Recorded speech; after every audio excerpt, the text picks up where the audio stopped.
Hi guys, कैसे हो आप लोग। मेरा नाम है प्रशांत जैन और हमारे साथ हैं शरद सर और गौरव सर। आज हम तीनों मिलकर के फिजिक्स, केमिस्ट्री, मैथमेटिक्स का कंप्लीट एनालिसिस करने वाले हैं। हम लोगों ने दोस्तों इसके लिए क्या प्रोसेस फॉलो किए, जो 10 ऑफिशियल पेपर्स है उसमें 750 क्वेश्चंस है। हर एक क्वेश्चन को टॉपिक, सब टॉपिक और डिफिकल्टी से टैग किया है और उसके बेसिस पर हम लोगों ने निकाला है रिलेटिव वेटेज और इजी, मीडियम, टफ का एनालिसिस। राइट। तो सर वैसे मतलब मेरे हिसाब से जो मेमोरी बेस्ड है और जो फाइनल पेपर है उसमें काफी डिफरेंस है। थोड़ा सा डिफरेंस लगा। जैसे 28 की शिफ्ट के पेपर में बात कर रहे थे कि 28 की पहली शिफ्ट में बच्चे बोल रहे थे कि यार बहुत ज्यादा टफ क्वेश्चंस थे। बट कुछ क्वेश्चंस अगर देखा जाए तो 28 की सेकंड शिफ्ट में भी टफ आ रहे थे। तो रिलेटिवली क्योंकि कुछ क्वेश्चन जो मिल नहीं पा रहे थे उसके बेसिस पे हम जज नहीं कर सकते थे। जब टोटल क्वेश्चंस मिले तो हमने जज किया तो ऑब्वियसली थोड़ा सा डिफरेंस आया। बिल्कुल।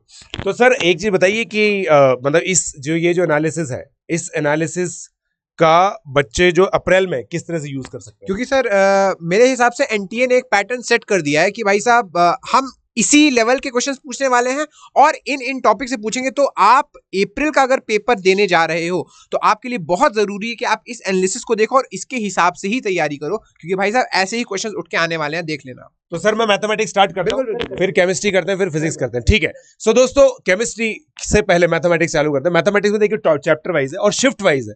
तो यहाँ पे आप देखेंगे 22 शिफ्ट 1, 22 की शिफ्ट 1, शिफ्ट 2 ये सब है।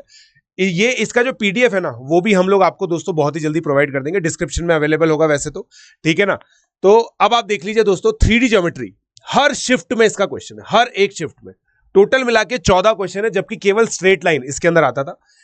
एप्लीकेशन ऑफ डेरिवेटिव्स है ना, क्योंकि बहुत ज्यादा डिलीट हो गई है इसमें चीजें, तो 4 ही क्वेश्चन है टोटल मिलाकर। बहुत सारी दिन में ये एब्सेंट रहा। एरिया अंडर कर्व आप देखिए दोस्तों, ये चीज हम लोगों ने ऑब्जर्व की थी कि एरिया से कितने ही सारे क्वेश्चन आए, जबकि डेफिनेट इंटीग्रेशन का एक क्वेश्चन है। ठीक है। तो एरिया अंडर कर्व से 13 क्वेश्चन, बाइनोमियल थ्योरम से ऑलमोस्ट हर शिफ्ट में क्वेश्चन है, 10 question, circle 7 question, complex number के 10 क्वेश्चन, कंटिन्यूटी डिफरेंशिएबिलिटी के 5 क्वेश्चन, डेफिनेट इंटीग्रेशन के 12 क्वेश्चन। अब आप देखो डेफिनेट इंटीग्रेशन और एरिया अंडर कर्व मिलाकर 25 क्वेश्चन है। इसका मतलब है कि हर एक शिफ्ट में तकरीबन 2.5 क्वेश्चन, मतलब 2 या 3 क्वेश्चन एरिया अंडर कर्व और डेफिनेट इंटीग्रेशन से डेफिनेटली आया है। डिटरमिनेंट के 7 क्वेश्चन है, डिफरेंशियल इक्वेशन के 13 क्वेश्चन है, इलिप्स के 7 क्वेश्चन है, फंडामेंटल ऑफ मैथमेटिक्स सॉल्विंग वगैरह का 1 क्वेश्चन है, हाइपरबोला के 5 क्वेश्चन है।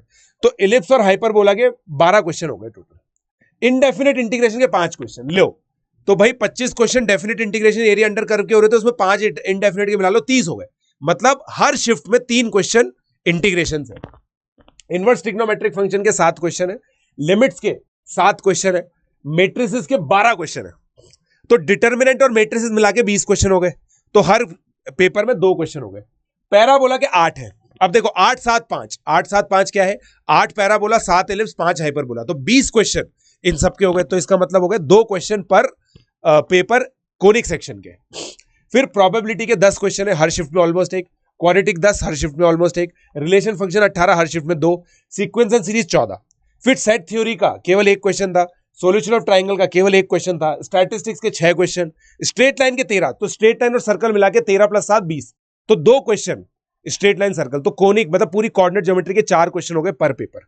ट्रिग्नोमेट्री का 4 क्वेश्चन और वेक्टर के 14 क्वेश्चन, वेक्टर और 3D के मिलाकर 3 क्वेश्चन दोस्तों ये हो गए। तो मैथमेटिक्स में अगर मैं बात करूं तो कैलकुलस से अगर मैं बात करूंगा तो कैलकुलस में आपका लिमिट्स, कंटिन्यूटी और ये सब मिलाकर के 50 क्वेश्चन, मतलब 5 क्वेश्चन तकरीबन, या 5 या 6 क्वेश्चन मान लो आप, 6 क्वेश्चन हर पेपर में कैलकुलस से है, जो कि रिलेटिवली कम वेटेज है। ठीक है। कैलकुलस का वेटेज 40% 45% माना जाता है, मगर इस बार थोड़ा सा रिलेटिवली कम रहा है। ठीक है।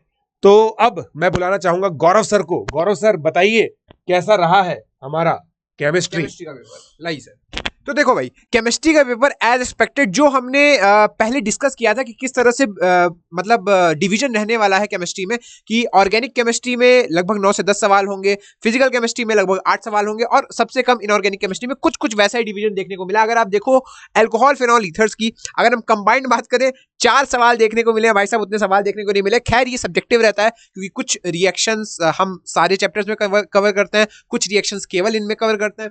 अगर हम देखें एरोमेटिक कंपाउंड्स की तो टोटल 7 सवाल देखने को मिले हैं। आप देखो कई बार तो ऐसा रहा है कि कई शिफ्ट में 2 सवाल आपको एरोमेटिक कंपाउंड्स के देखने को मिल जाते हैं। अगर मैं एटॉमिक स्ट्रक्चर की बात करूं, अपन फिजिकल केमिस्ट्री में पढ़ गए, एटॉमिक स्ट्रक्चर की बात करूं तो टोटल 9 सवाल देखने को मिले हैं, ऑलमोस्ट हर एक शिफ्ट में 1 सवाल। Biomolecules biomolecules is the game changer. अगर आपको देखना हो कि कौन से छोटे चैप्टर पढ़ के आप आराम से रिजल्ट स्कोर कर सकते हो, तो biomolecules is one of the chapters जहां पर हर एक शिफ्ट में पक्का सवाल आता है।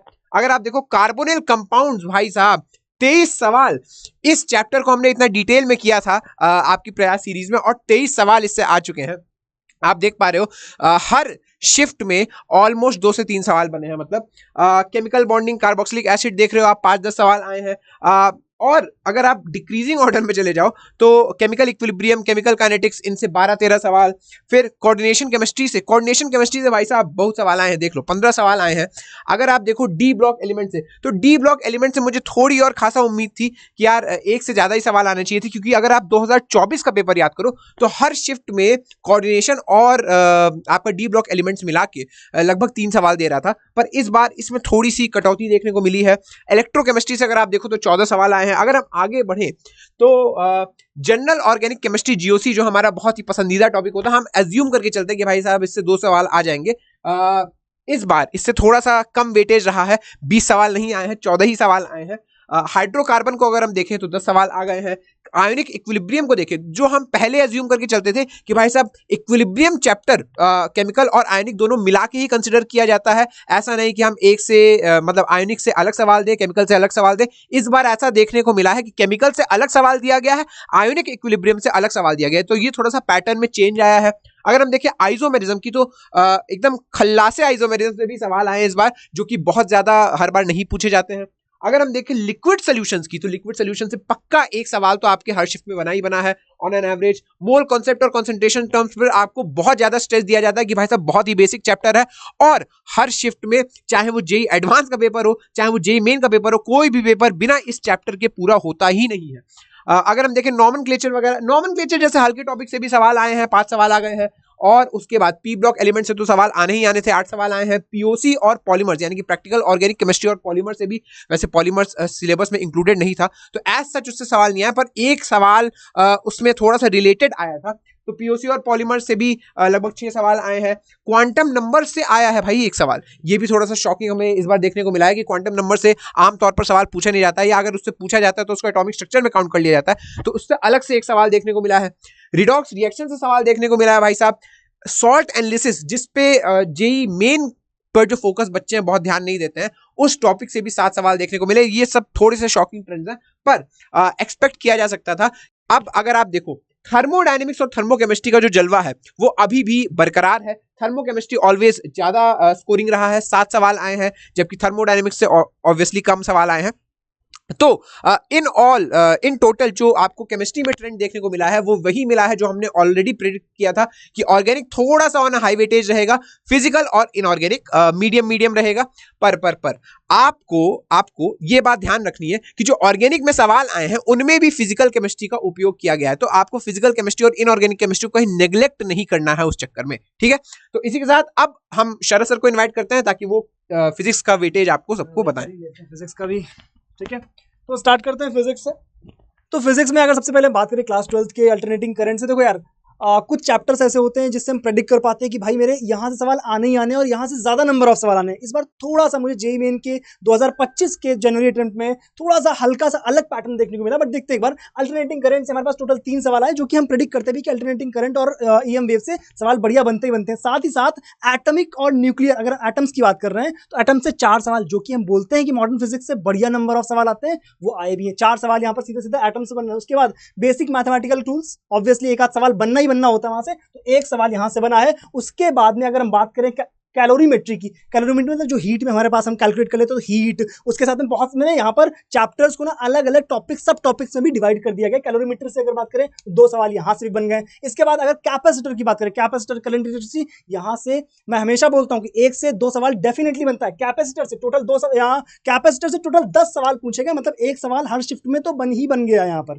ठीक है। उसके साथ में centre of mass, centre of mass की अगर हम बात करें तो टोटल 2 सवाल, मतलब अलग अलग टाइप के यहाँ पर हमने बात कर दी, क्योंकि टॉपिक वाइज भी हमने बात करी है। पूरी मैकेनिक्स की अगर हम बात करते हैं तो मैकेनिक्स से मिला करके मैं बोलता हूँ कि यार तुम कितना भी कर लो, तुम रोटेशन करके चले जाओ, तुम पूरा का पूरा यहाँ पर सेंटर ऑफ मास करके चले जाओ, कोई गारंटी नहीं होती कि हर चैप्टर से तुम्हें सवाल मिल ही जाए, बट मोस्ट प्रोबेबली यहाँ पर हर चैप्टर से एक एक सवाल, दो सवाल करके आए ही हुए हैं, ठीक है। उसके बाद सेंटर ऑफ मास यहाँ पर अगर हमने बात करी, 2 सवाल यहाँ पर बन गए थे, ठीक है। सर्कुलर मोशन देखो यहाँ पर 2 सवाल सर्कुलर मोशन से बने, बहुत से सवाल नहीं बने, लेकिन सर्कुलर मोशन से 2 सवाल। इसके बाद करंट इलेक्ट्रिसिटी, जो कि मैंने बोला था कैपेसिटर के साथ में करंट इलेक्ट्रिसिटी रामबाण का काम करता है, मतलब यहाँ पे 8 सवाल हमारे पास बन गए करंट इलेक्ट्रिसिटी में। इसके बाद हमारे पास डी ब्रॉय थ्योरी, मतलब हमारे पास डी ब्रॉय वेवलेंथ, मैंने तुम्हें बताया कि टोटल मॉडर्न फिजिक्स से, चाहे वो एटॉमिक हो, चाहे वो न्यूक्लियर हो, चाहे वो फोटो इलेक्ट्रिक हो, चाहे वो डी ब्रॉय वेवलेंथ हो, उससे सवाल 100% टोटल मिला करके बनने ही बनने होते हैं। तो डी ब्रॉय वेवलेंथ से एक सवाल, उसके बाद में डुअल नेचर, समझ लो सब टॉपिक्स, हमारे पास डुअल नेचर ऑफ लाइट से सवाल बना है। उसके बाद में हमारे पास इलास्टिसिटी से, अगर इलास्टिसिटी और फ्लूइड्स कंप्लीटली देखें तो बहुत ज्यादा सवाल यहाँ से नहीं पूछ जाते, बट फिर भी एक आधा सवाल यहाँ पर जनरली बन जाता है। तो इलास्टिसिटी से इस बार इतना सवाल नहीं पूछा गया, कोई बात नहीं, हम एक्सपेक्ट करके चल सकते हैं कि जो बार इस बार सवाल 2025 में नहीं पूछे गए हैं, जनवरी अटेम्प्ट में, अप्रैल अटेम्प्ट में शायद थोड़ी बहुत उम्मीद उनकी रहती है ज्यादा, ठीक है। इसके बाद ईएमआई से हमारे पास 8 सवाल एज एक्सपेक्टेड, हम एक्सपेक्ट करते हैं कि एक सवाल तो आ ही जाता है ईएमआई में, तो लगभग एक सवाल के आसपास पहुंच रहा है, एक सवाल पूरा तो नहीं, लेकिन मोस्टली शिफ्ट में ईएमआई से सवाल पूछा गया है। और ईएम वेव्स, जो अपन बात कर भी रहे थे कि ईएम वेव से सवाल आता ही आता है जनरली, ईएम वेव से टोटल 7 सवाल पूछे गए। इसके बाद ध्यान देखना, इलेक्ट्रॉनिक डिवाइस से एक सवाल, इसके साथ में इलेक्ट्रोस्टैटिक्स इस बार छाया रहा, पूरे के पूरे 17 सवाल यहां से पूछे गए, लगभग 1.5 से 2 सवाल के बीच में हर पेपर में आपके पास इलेक्ट्रोस्टैटिक पूछा जा रहा था।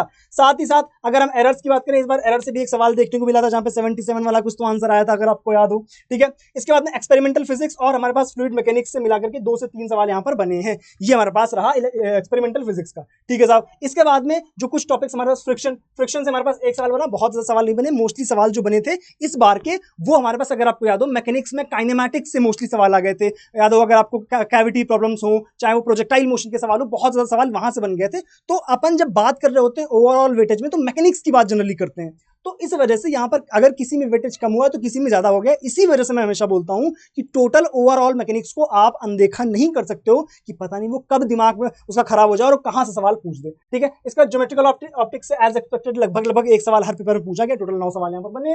साथ ही साथ ग्रेविटेशन हीट ट्रांसफर की अगर बात करूं तो 8 और 6 सवाल यहाँ पर पूछ लिए गए। हीट ट्रांसफर मतलब हमारे पास जो टोटल थर्मोडायनेमिक्स का पार्ट रहता है, थर्मोडायनेमिक्स सबसे आसान पोर्शन से हमारे पास बहुत ज्यादा सवाल यहाँ पर पूछ लिए गए, ठीक है। काइनेमैटिक्स, जो मैंने बोला भी आपको, यहाँ पर 5 सवाल पूछे गए हैं लगातार, और काइनेमैटिक्स में ना फिक्स्ड पैटर्न था, वो लगातार तुमसे पूछ रहा था, बताओ प्रोजेक्टाइल मोशन में ये क्या होगा, वो क्या होगा, ठीक है साहब। काइनेटिक थ्योरी ऑफ गैसेस और हमारे पास थर्मोडायनेमिक्स को मिलाकर के 6 और 3 सवाल, जो मैं आपको बोल भी रहा हूं कि यहां से सवाल लगातार पूछे जा रहे हैं, ठीक है साहब। उसके बाद में लीनियर मोमेंटम और कोलिजन से अगर मैं बात करूं तो 2 सवाल यहां से पूछे गए। इसके बाद मैग्नेटिक इफेक्ट ऑफ करंट 7 सवाल, मैग्नेटिज्म से सवाल आए थे और अच्छे खासे नंबर ऑफ सवाल आए थे। इसके साथ में मैग्नेटिज्म 5 सवाल, 7 और 5 टोटल मैग्नेटिज्म को मिला के 12 सवाल, यानी हर शिफ्ट में एक से ज्यादा सवाल पूछा जा रहा था लगभग, ठीक है। इसके साथ में हमारे मैटर एक्सट्रीम कंडीशन की अगर मैं बात करूं तो यहाँ पर हमारे पास एक सवाल आ गया था। इसके साथ में मैटर वेव्स, मेजरमेंट, थोड़ी जो सब टॉपिक्स बन रहे हैं यहाँ से भी एक 2 सवाल करके लगातार पूछे गए हैं। फिर इसके बाद में मैकेनिकल प्रॉपर्टीज ऑफ लिक्विड, जो फ्लूइड्स की बात करते हैं, फ्लूइड्स में से हमारे पास 6 सवाल आए। इसके साथ में मैकेनिकल प्रॉपर्टीज ऑफ सॉलिड से हमारे पास एक सवाल, बहुत सॉलिड से सवाल नहीं पूछा गया।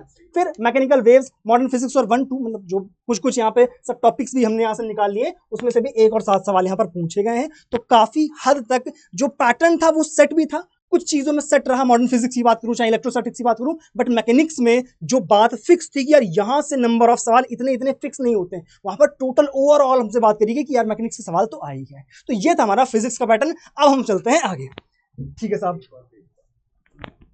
तो अब जो है, यहाँ पर कुछ चीजें यहाँ पर रह गई, जो सब टॉपिक्स कुछ जो है मोशन इन प्लेन, ठीक है। अभी कुछ चीजें यहाँ पर अलग अलग सब टॉपिक्स में यहाँ पर डिवाइड करके दिखाया गया आपको, मोशन इन है ना। हाँ, तो मेनली अगर हम बात कर ले यहाँ पर हमारे पास प्रॉपर्टीज ऑफ मटेरियल से देखो 14 सवाल यहाँ पर पूछे गए हैं, ठीक है। एक सेकंड, सॉरी रे ऑप्टिक्स से यहाँ पर 14 सवाल पूछे गए हैं। और 14 सवाल देखो, ऑप्टिक्स की बात करूं तो वेव ऑप्टिक्स हो चाहे रे ऑप्टिक्स हो, सवाल बनने ही बनने होते हैं और फिक्स्ड पैटर्न पे सवाल बन रहा है। ऐसा नहीं कि कहीं से कुछ भी उठा के पूछ लिया, बिल्कुल फिक्स्ड पैटर्न था और वहां से लगातार सवाल पूछे जा रहे। रिजिड बॉडी डायनेमिक्स हमारे पास यहाँ पर, अगर रिजिड बॉडी, हम रोटेशन की बात करें, रोटेशन से बढ़िया सवाल बने इस बार, लगातार रोटेशन से सवाल पूछे जा रहे थे और रोटेशन से लगभग 13 सवाल यहाँ पर पूछे गए। साथ ही साथ सेमीकंडक्टर, जैसा कि हम प्रेडिक्ट करते हैं, सेमीकंडक्टर से भी अच्छे खासे 9 सवाल के आसपास आ गए हैं। इसके बाद में हमारे पास एसएचएम से एज इट इज 5 सवाल पूछ लिए गए, साउंड वेव 1 सवाल, और हमारे पास अगर हम बात करें थर्मोडायनेमिक्स की, जो कि हम सब टॉपिक्स में डिवाइड करके समझा भी रहे हैं आपको, थर्मोडायनेमिक्स से टोटल ओवरऑल मिला करके बहुत सारे सवाल यहाँ पर पूछे गए। 10 सवाल तो अकेले थर्मोडायनेमिक्स से पूछ लिए गए। ठीक है, तो यूनिट और डायमेंशन से 14 सवाल, इस बार एरर के सवाल, और हमारे पास एरर के साथ साथ हमसे यूनिट और मेजरमेंट में जो डायमेंशन निकालने वाले सवाल थे बहुत पूछेगा। मैंने दिखाया एक एक पेपर में 2-2 सवाल तक आ गए, तो वो आपको यहाँ पर सीधा साधा डेटा में दिख रहा होगा। और इसके अलावा वेव ऑप्टिक्स, जैसा मैंने बोला, ज्योमेट्रिकल ऑप्टिक्स और वेव ऑप्टिक्स दोनों से सवाल आते हैं और बढ़िया नंबर ऑफ सवाल यहाँ पर लगातार पूछे जाते हैं। तो दैट्स इट फॉर फिजिक्स। अब हम चलते हैं आगे।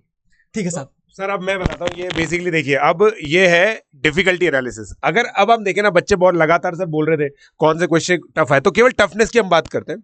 शिफ्ट 1 में 4 + 2, ये मैथमेटिक्स है, फिर केमिस्ट्री, फिर फिजिक्स है। 4 + 2 + 4, 10 क्वेश्चन डिफिकल्ट है। ठीक है। शिफ्ट 2 में 3, 5 और 3, 11 क्वेश्चन डिफिकल्ट है। फिर जैसे जैसे शिफ्ट बढ़ती गई, अब 23 शिफ्ट 1 देखिए, 6 और 4 केवल 10 क्वेश्चन डिफिकल्ट है। 23 शिफ्ट 2, 3, 3, ये पीछे कैसे दिखेगा ये, एक मिनट। हाँ ठीक है। तो अब ये देखते हैं, है ना, 3 और 2, 8 क्वेश्चन डिफिकल्ट है। 24 शिफ्ट 1, 6 क्वेश्चन डिफिकल्ट है। 24 शिफ्ट 2, 8 क्वेश्चन इधर डिफिकल्ट है, मैथ्स में 8 डिफिकल्ट है, इधर 1, इधर 5। अब आप देखो, मतलब ये 24 shift 2 one of the difficult shift थी, 9 + 5 14। फिर 28 शिफ्ट 1, 4, 2, 4, 10 क्वेश्चन। इधर मैथ्स में मैथ्स इजी रही जैसा अपन ने प्रेडिक्ट किया था, मगर केमिस्ट्री देखो 7 क्वेश्चन डिफिकल्ट, इधर 5 क्वेश्चन डिफिकल्ट, 12 क्वेश्चन डिफिकल्ट। ठीक है। 29 शिफ्ट 2, 9 क्वेश्चन डिफिकल्ट, मगर ये मीडियम में भी देखिए काफी ज्यादा क्वेश्चन है। इधर देखिए इजी, बहुत ज्यादा इजी दिख रहा है आपको स्टार्टिंग की शिफ्ट में, पर ये इजी कम होते जाते हैं। तो ये टोटल बेसिकली एनालिसिस आप लोग को दोस्तों, इसका पीडीएफ भी मिलने वाला है। तो ये ओवरऑल जो पेपर्स है वो वेरी डिफिकल्टी के रहे। आप लोगों का भी जो फीडबैक था उसके हिसाब से हम लोगों ने ये सारी चीजें की और ये एनालिसिस किया है। हमारी टीम ने पूरा एनालिसिस बनाया, इसका पीडीएफ डिस्क्रिप्शन में अवेलेबल है। और बाकी आप लोग को दोस्तों बता दें, हमारे जो बैचेस हैं मस्त चल रहे हैं, तो आप लोग ज्वाइन कर सकते हैं दोस्तों। प्लस सब्सक्रिप्शन आप लोग लीजिए अनअकैडमी का। अनअकैडमी के प्लस सब्सक्रिप्शन में आपको हमारा बैच तो मिलेगा ही सही, उसके अलावा एंड गेम हो गया या जितने भी बैचेस हैं वो सब मिलते रहेंगे। प्लस के अंदर आप लोगों को क्लासेस, इनफाइनाइट क्लासेस मिलती हैं, infinite testing, infinite practice, everything is infinite. तो पीजे लाइव कोड यूज करके सब्सक्रिप्शन आप लोग ले सकते हैं। बाकी हमारे जो अनअकैडमी सेंटर्स हैं वो सब जगह अवेलेबल है, आप लोगों को पता है। 75 से ज़्यादा सिटीज़, मतलब 50 से ज़्यादा सिटीज़ में 60 से ज़्यादा सेंटर्स अब हो चुके हैं। तो जल्दी से ज्वाइन कीजिए अनअकैडमी। Let's crack it.